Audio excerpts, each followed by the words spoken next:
City Power is on a drive to disconnect illegal electricity connections in the Johannesburg CBD. This comes as Eskom implements stage 6 rolling blackouts until further notice.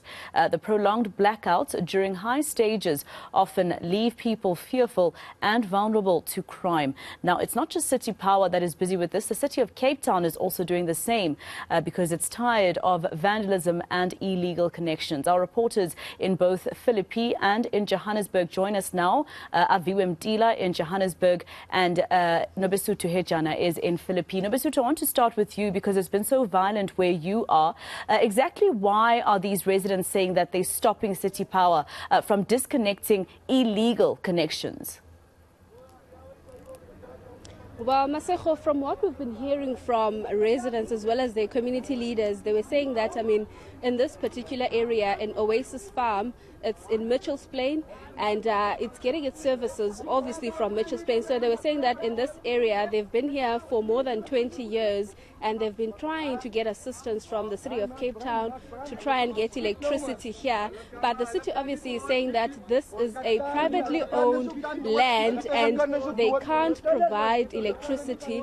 So there need to be proper channels that are followed by residents that will be engaging with their community leaders or ward councillors in order for the city to have electricity properly installed in this particular area. So earlier you would have seen those scenes where officials were trying to cut out illegally connected cables, and residents obviously fighting with those officials, saying that they are paying money to get electricity. But when asked who is it or whom they are getting the electricity from, obviously they can't say, because we did see inside there are two main properties where one resident was saying that she pays her electricity bills, and we are assuming that the residents are also getting electricity from those particular properties. So I'm going to try and speak to the residents, especially with what happened here. Uncle, we've seen officers,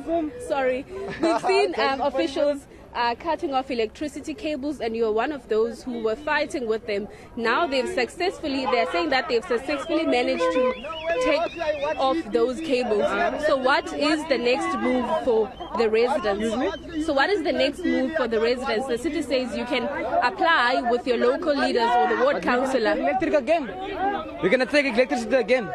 We're not worrying about the government or nothing. Our people is suffering inside. They're not trying to help us, nothing. Thank you.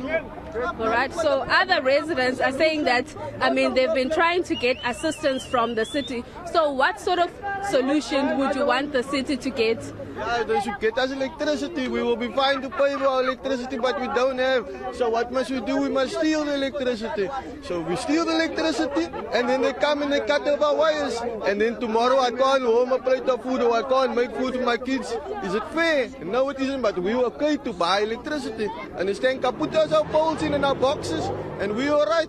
But the city is saying that this is a privately owned farm, so they can't assist in that matter. So we don't know what we came to rent here.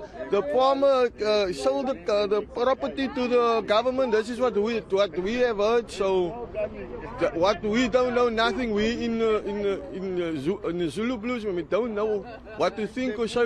But just living now. What is your ward councillor saying about the situation? Yeah, we don't. He doesn't communicate with us. Does he communicate? No, he doesn't. He doesn't communicate nothing. He's not here. He's never here. I don't even know how he looks. So yeah.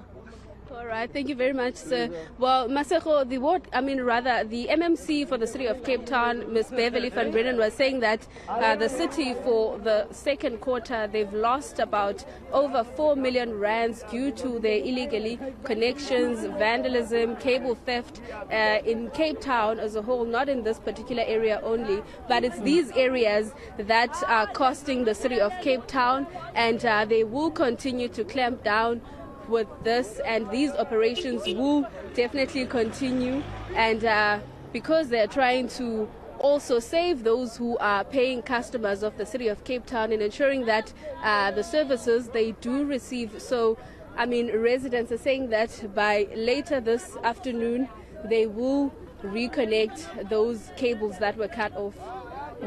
It looks a bit calmer, Nobesuthu, compared to how it looked a little while ago when you were speaking to our colleague Dumelo Mututwani. In fact, it's just a few minutes ago. So I assume that police are going to stay there, Nobesuthu, to maintain law and order. I mean, they're in there with Anyala. I mean, we do see the police presence in the area. There's one police Inyala behind, or rather two police Inyalas behind us, and the other one just made its way here.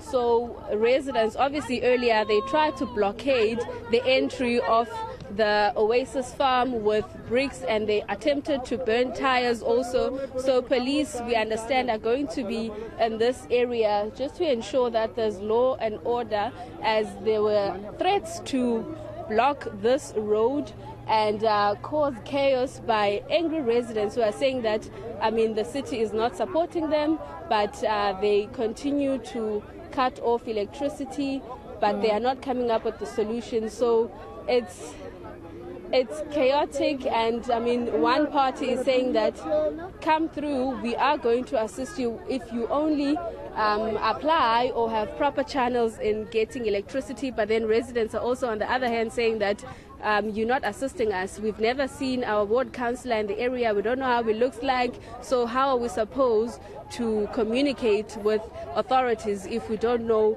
those are leading us look like, or they never visit the area? Nobesuthu Hejana, live for us there in Philippi in Cape Town. Thank you for that report.